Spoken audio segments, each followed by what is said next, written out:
اعوذ باللہ من الشیطان الرجیم بسم اللہ الرحمن الرحیم اللہم فقہنا فی الدین۔ اللہ تعالیٰ کا بہت بڑا احسان ہے کہ آج ہم قرآن حکیم کے آخری سپارے تک پہنچ گئے ہیں۔ پارہ نمبر 30 شروع کرنے سے پہلے کل کے سوال پہ نظر۔ نبی کریم صلی اللہ علیہ وسلم سے تعلق پیدا کرنے کے لیے کیا کیا جائے؟ یہ تو ہم نے اب تک اتنے سپاروں میں پڑھ ہی لیا کہ نبی کریم صلی اللہ علیہ وسلم سے تعلق پیدا کرنے کے لیے ہماری ضرورت ہے ہم ایمان لائیں، ہم علم رکھتے ہوں، ہم جانتے ہوں، ہم محبت کرتے ہوں، اتنی محبت کہ اپنے آپ سے زیادہ ہم اطاعت کرتے ہوں، کوئی چوچرا نہ کریں۔ اگر کوئی حکم، کوئی حدیث، کوئی ہمارے سامنے آ جاتا ہے یا تو قرآن ہمیں بتاتا ہے، اور پھر ہم نبی کی مدد کریں۔ مدد اس طرح کہ جو کام نبی کرنے آیا تھا ہم وہ کام کریں۔ یہ سارے تعلق مطلوب ہیں۔ پریکٹیکلی ہمیں کیا کرنا ہے یہ ہم ویڈیو کے آخر میں بات کریں گے۔ سپارے کی طرف آ جاتے ہیں۔ کیونکہ آج کے سپارے میں بہت ساری صورتیں ہیں تو ہم کچھ حصہ، بہت تھوڑا سا حصہ کل کے لیے رکھیں گے، اور ہم 3 ربع آج کریں گے اور 1 ربع انشاءاللہ تعالیٰ کل کریں گے۔ پہلے ربع میں سب سے پہلے سورہ نبا آتی ہے۔ ذکر ہوتا ہے لوگوں کے سوال کا کہ وہ آپ سے پوچھتے ہیں کہ کب آئے گی وہ نبا یعنی کہ بڑی خبر، یعنی کہ قیامت۔ اور پھر اس کے بعد اللہ تعالیٰ کی نشانیوں کا ذکر ہے۔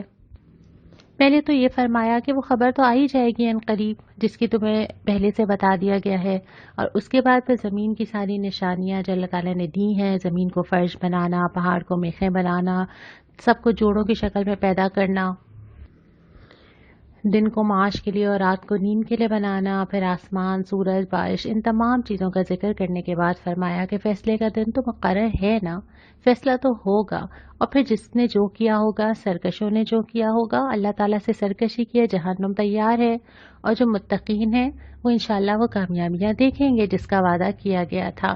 اور ہر آدمی جس نے جو بھیجا ہے وہ اللہ تعالیٰ کے پاس موجود پائے گا اور وہ اس کو دیکھ لے گا۔ اس کے بعد سورہ نازعات آتی ہے، مکی صورت۔ اس میں ابتدا کی گئی ہے فرشتوں کی قسم سے، اور اس کے بعد فرمایا گیا کہ قیامت کے قریب 2 جھٹکے ہوں گے۔ مزید تفصیل میں کئی جگہ اس کی ملتی ہے۔ پہلا وہ جھٹکا ہوگا جس میں زمین اور وہ تمام چیزیں جو زمین میں ہیں وہ تباہ ہو جائیں گی، سوائے جسے اللہ زندہ رکھنا چاہے۔ پھر ایک اور جھٹکا ہوگا جس میں تمام لوگ اٹھ کے کھڑے ہو جائیں گے، حیران ہوں گے کہاں سے لائے گئے، قبروں سے نکالے جائیں گے۔ اس کے بعد پھر فرمایا کہ رسول کو جھٹلانے والے کی عبرت ناک سزا ہے۔ اس کے بعد حیات بعد الموت یعنی مرنے کے بعد دوبارہ زندہ ہونے پر دلائل دیے گئے ہیں۔ پھر یہ ذکر کیا گیا ہے کہ جو ٹھکانہ ملے گا نا اس کے پیچھے کوئی نہ کوئی تو تمہارا اپنا ہاتھ ہوگا نا۔ دوزخ جن کا ٹھکانہ ہوگی وہ کیوں ہوگی؟ کیونکہ انہوں نے دنیا میں سرکشی کی تھی، اور پھر جنہوں نے آخرت کے بجائے دنیا کو ترجیح دی، دنیا میں دل لگایا، دنیا میں سب کچھ کھپایا، دنیا ہی کو سب کچھ سمجھ لیا، تو پھر کیوں نہ ان کو دوزخ ملے گی؟ انہوں نے تو اللہ کے لیے کوئی چیز قربان نہیں کی، اللہ کے لیے کچھ انویسٹ نہیں کیا۔ ہاں جنت چاہیے، جنت ٹھکانہ ہے، لیکن اس کے لیے ایک کرائٹیریا تو ہے نا۔ وہ کیا ہے کہ اپنے رب کا خوف رہا، ہر وقت یہ دھیان کیا کرنا چاہیے کیا نہیں کرنا چاہیے، یہ ایک کانشیس رہنا یہ آسان تو نہیں ہے نا زندگی کے اندر۔ اور پھر یہ کہ اپنی نفس کو بری خواہشات سے روکنا۔ ہم نے یہ پڑھا ہی تھا نا ابھی کچھ دن پہلے کہ نفس کے پیچھے، نفس کی بندگی انسان کیسے کر لیتا ہے، تو نفس کے پیچھے چلنے سے روکنا بہت محنت چاہیے اس کے لیے ہم سب کو۔ ہر روز دل کچھ چاہتا ہے، کرنا کچھ اور ہوتا ہے، تبھی تو جا کے وہ جنتیں ملتی ہیں۔ سورہ عبس آتی ہے، ابتدا میں تلقین کی جاتی ہے کہ دیکھو اصل اہمیت دنیا میں بھی اور رابطے کے لیے بھی اور دائی کے لیے بھی اس شخص کی ہے جو حق کا طالب علم ہے۔ وہ کیا علم کتنا حاصل کرنا چاہتا ہے، اس کا اللہ تعالیٰ سے کتنا تعلق ہے، اور اس کے علاوہ پھر انسان پہ اللہ تعالیٰ کی مہربانیاں گنوائی گئی ہیں، اور یہ کہ انسان اپنے فرض سے کتنا غافل ہو جاتا ہے نا۔ اللہ کی دی ہوئی ساری چیزیں استعمال کرتا ہے لیکن یہ نہیں سوچتا کہ اس کو کرنا کیا ہے۔ اور پھر قیامت کے دن کی تذکیر کی گئی۔ اس کے بعد سورہ تکویر شروع ہوتی ہے اور قیامت کے دونوں مراحل کا ذکر آتا ہے، اور وہ دونوں مراحل وہی جو ہم نے پہلے ذکر کیا۔ پہلا یہ کہ جب سب تباہ کر دیا جائے گا، اور دوسرا یہ کہ جب سب کو قریب لے آیا جائے گا اور سب کو کھڑا کر کر کے پوچھا جائے گا۔ خاص طور پہ ذکر ہے کہ زندہ گاڑی ہوئی لڑکی سے پوچھا جائے گا کس قصور میں ماری گئی۔ اس کے بعد پھر نبی کریم صلی اللہ علیہ وسلم کے رسالت پہ تذکرہ کیا گیا ہے کہ یہ اللہ رب العالمین کی طرف سے ہے، فرشتے کی طرف سے عطا کیا جاتا ہے۔ سورہ انفطار کا ذکر ہے۔ قیامت کے دن کا نقشہ کھینچ کے انسان سے ایک سوال کیا جاتا ہے کہ تمہیں کس چیز نے اپنے رب کریم سے، یہاں پہ جو لفظ استعمال ہوا نا تمہارے رب سے، مانو یا نہ مانو اسی نے پیدا کیا، اسی نے سب کچھ دیا، کس چیز نے اسی کی طرف سے دھوکہ میں ڈال دیا؟ کیا چیز ہے وہ کہ اللہ ہی کو بھول جاتے ہو اور پھر تم سزا جزا کو جھٹلاتے ہو؟ حالانکہ یہ بھی ذکر ہے کہ کرامن کاتبین جو ہر چیز جانتے ہیں کہ ایک چیز ان کے علم میں ہے اور وہ اس کو لکھ رہے ہیں، اور پھر متوجہ کیا کہ دیکھو جزا کا دن آئے گا، اللہ رب العالمین کا اختیار ہوگا، فیصلے کا تیاری کرنا مطلوب ہے۔ اس کے بعد سورہ مطففین آ جاتی ہے۔ سورہ مطففین میں ابتدا ہوتی ہے کہ بے ایمانی کی جو اصل وجہ ہوتی ہے وہ آخرت سے غفلت کا نتیجہ ہوتا ہے۔ جو انسان اللہ سے نہیں ڈرتا نا، اس کے لیے ہر چیز میں بے ایمانی آسان ہو جاتی ہے۔ اور اس کے بعد بدعمل انسان کیا دیکھیں گے؟ اللہ تعالیٰ کی دید سے محروم رہیں گے، جہنم میں جائیں گے، اور وجہ یہ تھی کہ وہ دنیا میں ایمان لانے والوں کا مذاق اڑاتے تھے، اور وہی لوگ جن کا مذاق اڑایا جاتا تھا، نیک عمل انسان، وہ بڑے مزے میں ہوں گے، نعمتیں پا رہے ہوں گے، اور آخرت میں وہ ہنسیں گے۔ گویا جو رولز ان کے دنیا کے اندر تھے وہ ریورس ہو جائیں گے۔ دنیا میں وہ سہن کے اوپر ہنسا کرتے تھے، لیکن جب اللہ تعالیٰ کے پاس جائیں گے اور چیزیں کھل جائیں گی تو اصل میں پتہ چل جائے گا کہ خوشی کا مقام کس کے لیے ہے۔ سورہ انشقاق آتی ہے، قیامت کی پوری کیفیت بیان کرتی ہے، اور ساتھ یہ بھی کہتی ہے کہ دیکھو ہر انسان اس منزل کی طرف، موت کی طرف، اپنے حساب کی طرف، جواب دہی کی طرف رواں نواں چلتا چلا جا رہا ہے۔ میں اور آپ بھی جا رہے ہیں نا، دن کاؤنٹ کرتے چلے جا رہے ہیں، دیکھتے جا رہے ہیں، حیران ہوتے جا رہے ہیں، تشویش میں مبتلا ہوتے جا رہے ہیں، لیکن جا رہے ہیں، ایک ایک سٹیپ ہم اپنے انجام کی طرف جا رہے ہیں۔ اور اس کے بعد پھر نامہ اعمال دیے جانے کا ذکر ہے، اور کفار کو عذاب کی بشارت دے دی گئی ہے۔ پھر سورہ بروج آتی ہے جس میں اصحاب الاخدود کا قصہ سنایا گیا ہے، اور اس میں بہت سارے سبق ہیں۔ یہ قصہ کیا تھا کہ کچھ لوگوں کو ایمان لانے کی وجہ سے گڑھوں میں ڈال کے سزا دی گئی تھی، جلایا گیا تھا۔ اس کا قصہ سنا کے جو سبق اس میں بتایا گیا ہے وہ یہ کہ ظالم اور کافر خدا کی مار پا کر رہیں گے، اور اہل ایمان کو ایمان کی راہ میں جو بھی آئے اس میں مضبوط رہنا چاہیے۔ جب اس راہ میں قدم رکھا ہے نا تو تیار رہنا چاہیے، اور اس کو اپنے لیے اجر کا سبب سمجھنا چاہیے کہ اگر اللہ میرے لیے کو آزمائش لاتا ہے تو میرے درجات بلند کرتا ہے یا مجھے ٹیسٹ کرتا ہے۔ پھر فرمایا کہ اللہ سب پر غالب ہے، جو کر رہا ہے وہ یہ نہ سمجھے کہ وہ اللہ پہ غالب ہو جائے گا۔ اہل ایمان کا اجر تو محفوظ ہے اللہ کے پاس، اور اللہ کی پکڑ بڑی سخت ہے، جب چاہے جس کو چاہے پکڑ سکتا ہے، مہلت دیتا ہے تو دونوں لوگوں کو، ظالم کو بھی اور مظلوم کو بھی، دونوں کو آزما رہا ہوتا ہے۔ پھر سورہ طارق آ جاتی ہے۔ ابتدا ہی میں آسمان، رات اور تاروں کی قسم کھانے کے بعد انسان کی پیدائش کی طرف متوجہ کیا جاتا ہے کہ ایک نصیحت ہے نا، دن رات دیکھ رہے ہو، اپنے آپ کو دیکھ لو، کس چیز سے پیدا کیے گئے، کیسے اللہ تعالیٰ نے بنیاد رکھی۔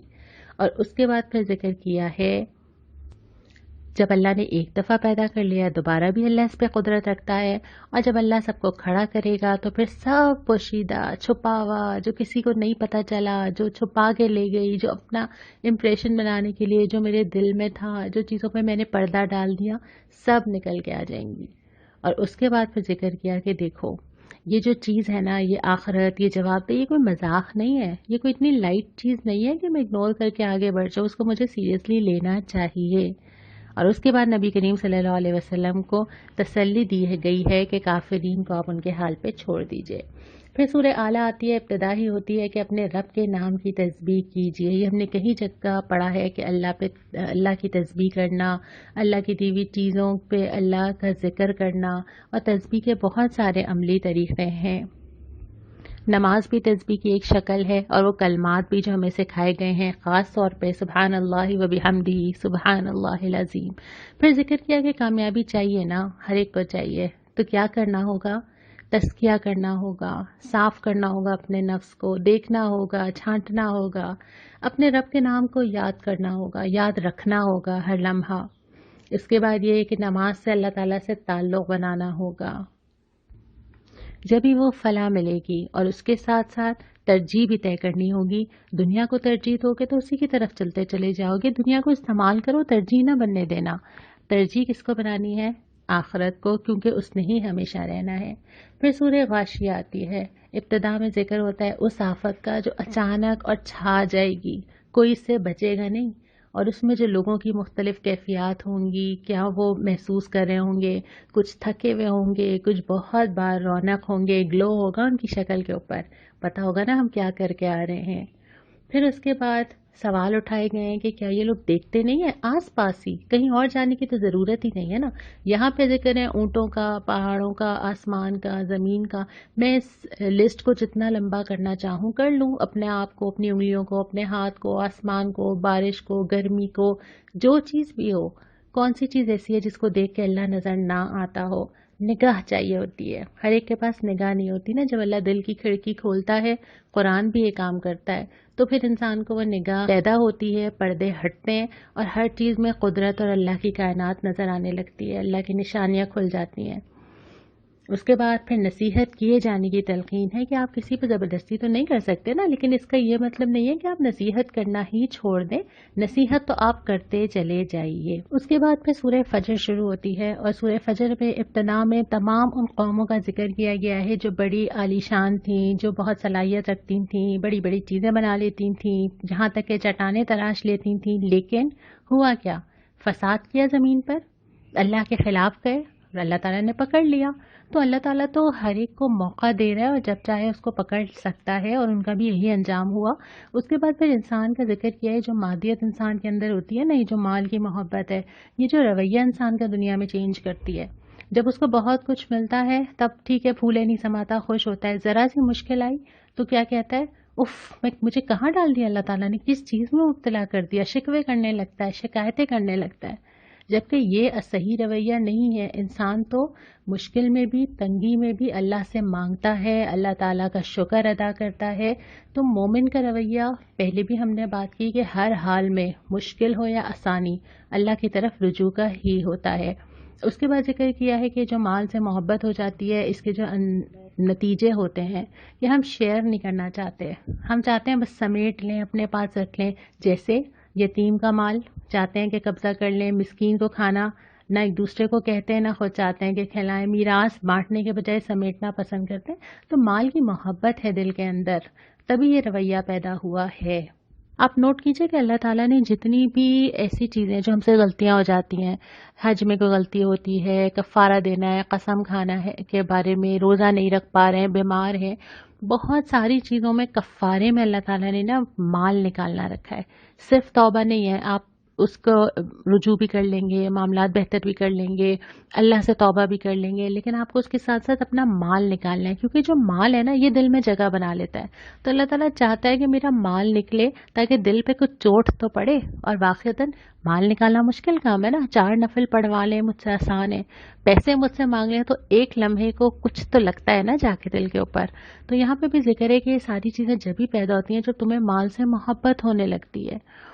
محبت نہ ہو اس مال سے، استعمال کرنا ٹھیک ہے، اس کے بعد پھر انسان کی حسرت کہ ایسا نہ ہو کہ وہ جا کے جو ہے وہ اللہ کے پاس پچھتائے اور کہے کہ کاش میں کچھ کر کے آتا۔ اور پھر بہت پیاری آیت کہ جو لوگ اطمینان سے، نفس مطمئنہ کا ذکر ہے، جو اطمینان سے اللہ کی راہ میں یکسوئی سے چل کے آئے ہوں گے، ان کو قیامت کے دن کہا جائے گا چلو چلو کشاں کشاں اپنے رب کی طرف خوش خوش شامل ہو جاؤ میرے نیک بندوں میں اور داخل ہو جاؤ جنت میں۔ اللہ تعالی ہمیں ان لوگوں میں شامل کرے جن کو ایسے پکارا جائے گا۔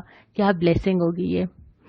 اس کے بعد سورہ بلد آتی ہے، مکی صورت ہے، ابتدائی میں فرمایا گیا کہ دیکھو انسان کو مشقت کے لیے پیدا کیا گیا۔ اس میں بات سمجھنے کی ضرورت ہے کہ زندگی میں آسانیاں نہیں آتی، کسی کی بھی نہیں آتی۔ شروع میں آپ سوچتے ہیں، جب آپ ٹین ایجر ہوتے ہیں، ینگ ہوتے ہیں، تو آپ کو لگتا ہے کہ ایز پلانڈ ہوگی، میں پلان ہی ایسے کروں گا کہ پرابلمز نہ آئیں۔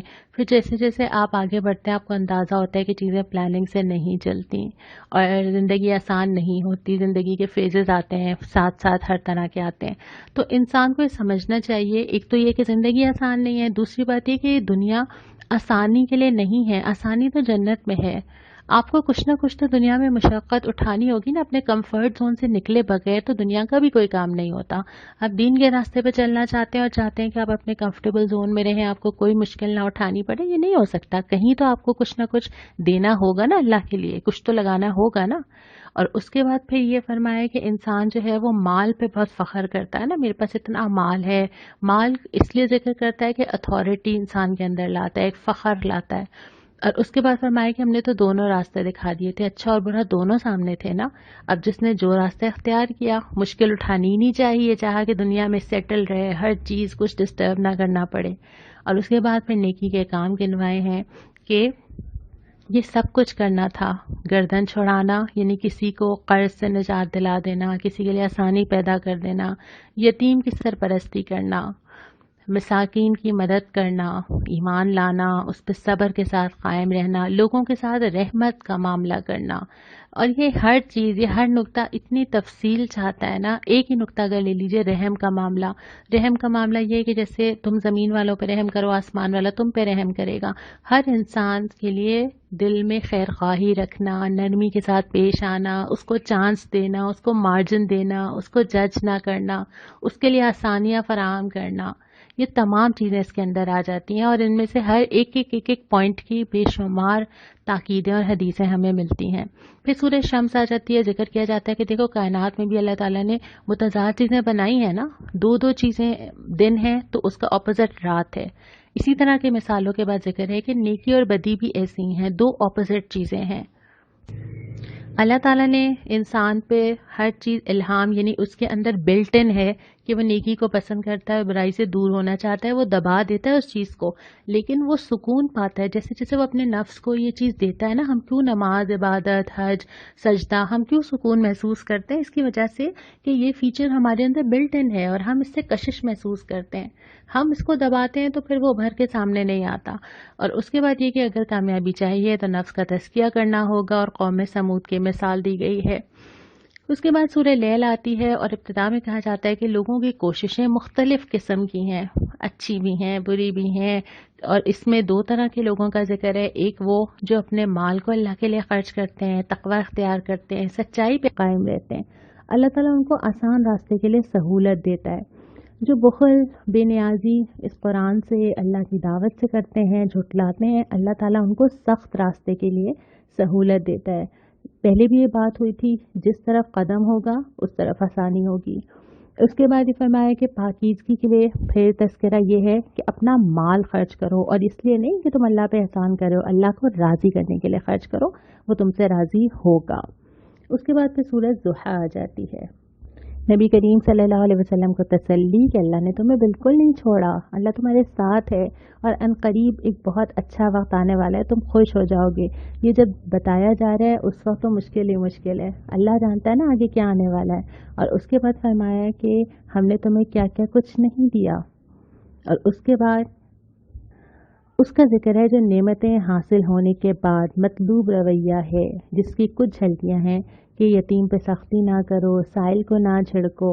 یعنی جو نعمت تمہیں ملی ہے، خاص طور پہ اگر مجھے مال ملا ہے، مجھے فائنینشلی آسانی ملی ہے، تو وہ دوسروں تک منتقل ہونی چاہیے، اور اپنی رب کی نعمت کا اظہار کرو اور شکر کرو. اس کے بعد سورہ علم نشرہ آ جاتی ہے. اس میں نبی کریم صلی اللہ علیہ وسلم کو تسلی دی جاتی ہے کہ 3 چیزیں اللہ تعالیٰ نے آپ کو دی ہیں.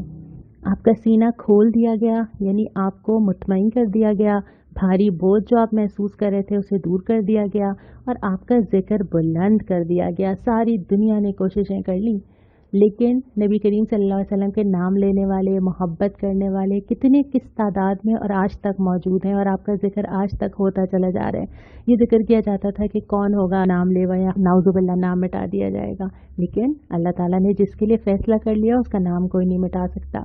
پھر تنگی اور آسانی کا ذکر کیا ہے کہ دونوں ساتھ ساتھ چلتی ہیں. تنگی آتی ہے، آسانی ہو جاتی ہے، پھر آسانی آتی ہے، پھر تنگی ہو جاتی ہے. اور اس کے بعد اللہ تعالیٰ کی عبادت اور اپنے رب کی جانب رغبت کی تلقین کی گئی ہے. پھر سورۃ 3 آتی ہے، مکی صورت ہے، اور ذکر کیا گیا کہ انسان اس حد تک گر سکتا ہے، جبکہ اللہ تعالیٰ نے اس کو اتنا اعلیٰ اور عرفہ بنایا تھا، خلیفہ بنایا تھا، درجات دینے کے لیے بنایا تھا، نفس کے پیچھے بھاگ بھاگ کے اپنے آپ کو کس سٹیج تک پہنچا دیا ہے، اپنے آپ کو کتنا نیچے گرا دیا ہے. اور اس کے بعد فرمایا کہ جو اجر چاہتا ہو نا، اس کو ایمان اور نیک عمل دونوں کرنے ہوں گے. اور آخرت کے دن تو آنا ہی ہے، کیونکہ اللہ رب العالمین ہے اور اس کے انصاف کا تقاضا ہے کہ وہ ٹھیک ٹھیک فیصلہ کرے. پھر سورہ علق آتی ہے، پہلی وحی جو اللہ کے نبی صلی اللہ علیہ وسلم پہ آئی تھی، اس کا ذکر آتا ہے کہ پڑھنے کی تلقین کی گئی. اس کے بعد انسان کی سرکشی کا ذکر کیا گیا ہے کہ وہ اپنے آپ کو بے نیاز سمجھتا ہے کہ نہ مجھے کسی کی ضرورت ہے، نہ کوئی مجھ سے پوچھے گا، جبکہ دونوں چیزیں نہیں ہیں، ضرورت بھی ہے اور جواب بھی دینا ہے۔ اور اس کے بعد یہی کہا گیا کہ تمہیں پتہ نہیں ہے کہ اللہ تعالیٰ تمہیں دیکھ لے گا، اور اللہ گرفت کر سکتا ہے کسی بھی انسان کی، کسی بھی وقت، کسی بھی طرح۔ اور پھر تلقین کی گئی ہے کہ سجدہ کرو اور اپنے رب کا قرب حاصل کرو، جھک جاؤ۔ سجدہ صرف یہی نہیں ہے کہ انسان جھکے اور زمین پہ سر رکھ دے، سجدے کا مطلب یہ ہے کہ انسان اعتراف کر لے، اللہ کے سامنے سرنڈر کر دے کہ آپ مالک ہیں اور میں غلام ہوں، اور اس کے بعد وہ اپنے آپ کو اور اپنی زندگی کو اللہ کے حوالے کر دے۔ اس کے بعد سورہ قدر آتی ہے، اور اس قدر کا بنیادی موضوع تو شب قدر ہے، لیکن ابتدا ہی شروع ہوتی ہے قرآن کی عظمت کا ذکر کر کے کہ یہ جو قرآن ہے نا، یہ کسی اور نے نہیں بھیجا ہے، یہ ہم نے بھیجا ہے۔ اور اللہ تعالیٰ کی طرف ریفر کرنے سے اس کی عزت اور اس کی قدر بہت زیادہ بڑھ جاتی ہے۔ پھر اس کے بعد ذکر کیا ہے کہ یہ اس رات میں آتا ہے جو تقدیروں کی رات ہے۔ ویسے تو قرآن خود تقدیر بدل دینے والی کتاب ہے، لیکن اللہ تعالیٰ نے اس رات کو منتخب کیا جو کہ 1000 مہینوں سے بہتر ہے جس میں یہ کتاب دی گئی تھی۔ اور اس کے بعد پھر بتایا کہ اس رات میں فرشتے اور جبرائیل ہر حکم لے کے نازل ہوتے ہیں، اور اس رات میں سراسر سلامتی ہوتی ہے، یعنی لوگوں کے لیے فیصلے کیے جاتے ہیں، لیکن بھلائی کے فیصلے کیے جاتے ہیں۔ تو بہت ہی خوش نصیب ہے جو اس رات کو اپنی سلامتی مانگ لے، اپنے لیے بھی مانگنی چاہیے، قوم کے لیے بھی مانگنی چاہیے، ان حالات میں بھی مانگنی چاہیے۔ یہاں پہ 3 ربع مکمل ہوتے ہیں، آخری ربع دعا کے ساتھ انشاءاللہ ہم کل مکمل کریں گے۔ آج کا سوال وہ یہ ہے کہ ان 30 پاروں میں جو اب تک ہم نے پڑھے ہیں اس بابرکت مہینے میں، کون سا جملہ، کون سی آیت، کون سی بات ایسی ہے جو آپ کے دل کو چھو گئی ہے، جس نے آپ کے دل کے تاروں کو ہلایا ہے اور آپ غور و فکر اور سوچنے پہ مجبور ہوئے ہیں، یا آپ نے اللہ تعالیٰ سے بہت محبت محسوس کی ہے، یا آپ نے کوئی ارادہ باندھا ہے؟ تو ایک بھی ہو سکتا ہے اور 10 بھی ہو سکتی ہیں۔ کیا نچوڑ نکالا، کیا چیز خاص طور پہ محسوس کی، کیا چیز نوٹ کی، کیا چیز یاد رہ گئی؟ آپ نے آج مجھے یہ ضرور بتانا ہے۔ کل ہم انشاءاللہ یہ بھی مکمل کریں گے سپارہ، دعا بھی کریں گے۔ البتہ آج کے سوال میں جو ہم نے ڈسکس کیا تھا کہ نبی کریم صلی اللہ علیہ وسلم سے تعلق پیدا کرنا ہے، تو یہ میں آپ کو بتا دوں کہ انشاءاللہ رمضان کے فوراً بعد ہم سیرت کا مطالعہ شروع کریں گے، مل کر اسی طرح وقت دے کے، اور انشاءاللہ ہم مل کے سیرت کی جھلکیاں دیکھیں گے۔ تفصیلات میں انشاءاللہ آپ کو کل بتاؤں گی۔ آج کوئی دعا نہیں آئی تھی تو آج ہم خود یہ دعا مانگ لیتے ہیں کہ اللہ تعالیٰ نے اس سپارے میں بار بار ذکر کیا ہے آخرت اور نفس کے تزکیے کا۔ اللہ تعالیٰ ہمیں آخرت کو یاد رکھنے والا، اپنے نفس کو اس کی راہ میں چلانے والا اور اپنے نفس پہ کنٹرول کرنے والا بنائے۔ نفس کے پیچھے میں نہ بھاگوں، بلکہ نفس کو میں اللہ کی راہ میں بھگانے والی، لگانے والی بن جاؤں۔ اللہ تعالیٰ ہم سب کی مدد کرے۔ وآخر دعوانا ان الحمد للہ رب العالمین۔